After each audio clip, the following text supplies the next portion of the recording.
ملګرو زه په دې فیسبوک کې په یو ګروپ کې هیډ یم، نو چې کله هم هغه کولاو کم نو راشي پکې د پلانکي سړي ویډیو وایرل شو او د دې وایرل شو، چې کله بیا د هغې نه پس بیا نور کوم ګروپونه چې دي په فیسبوک کې په هغې کې هم خلک پوسټونه شروع کړي و چې ویډیو خو ما وکته او زر تر زره راشئ په انباکس ته راشئ چې هغه ویډیو ورته در سینډ کړم.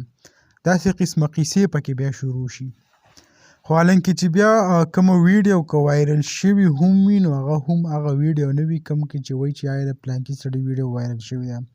یعنې لکه ستاسو به وړاندې وي 2-3 ورځې مخکې کوم د هزان کومه قیسه چې روانه وه په هغې کې چې ویل چې د هزان ویډیو وایرل شوې ده، نو کومه ویډیو چې د اوریجنل زه به وایم چې تقریبا ټولو خلکو به هغه کتلې چې څه قسمه ویډیو وه. خو زه به ته لږ ایکسپلین کوم کومه یو ویډیو کړی شوی وه، یو هم ملک و یو داسې بل څوک و کار چا اوس دا پته راته نشته.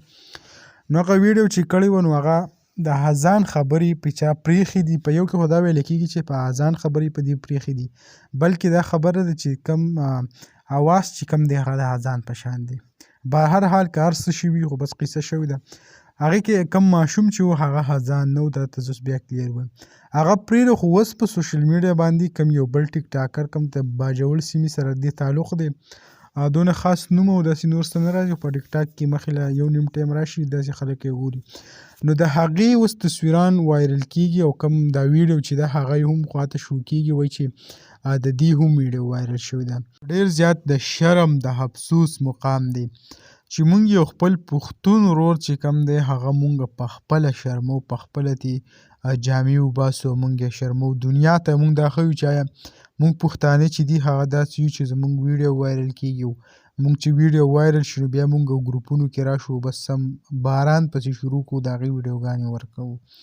ډېر زیات د افسوس مقام دی. ټولو ورونو پښتنو ته دا یو ریکویسټ کوم چې آیا څوک هم داسې کوي د هغې خلاف کوم رپورټ آپشن پې وهئ، بس کوم پوسټ چې دی رپورټ کېږي به تاسو له دا نه دي کول پکار چې تاسو بیا نور ګروپونو ته لاړ شئ او هلته هم دا قصه شروع کړئ، ویډیو شیر کوئ او تصویران شیر کوئ. نو داسې چې کوم دی هغه نور مه کوئ، قلار شئ. دغه ویډیو و دغه معلوماتو تاسو سره هم شریک کړه. امید لرم ویډیو هم خوښه شوي. که ویډیو هم خوښه شوي ویډیو لایک کړئ او که زموږ په چینل نوي یې چینل سبسکرایب کړئ د داسې نورو ویډیوګانو دپاره. انشاءالله په بله ویډیو کې به ملاویږو. تر نن دپاره دا کافي وه. د لوی الله په امان.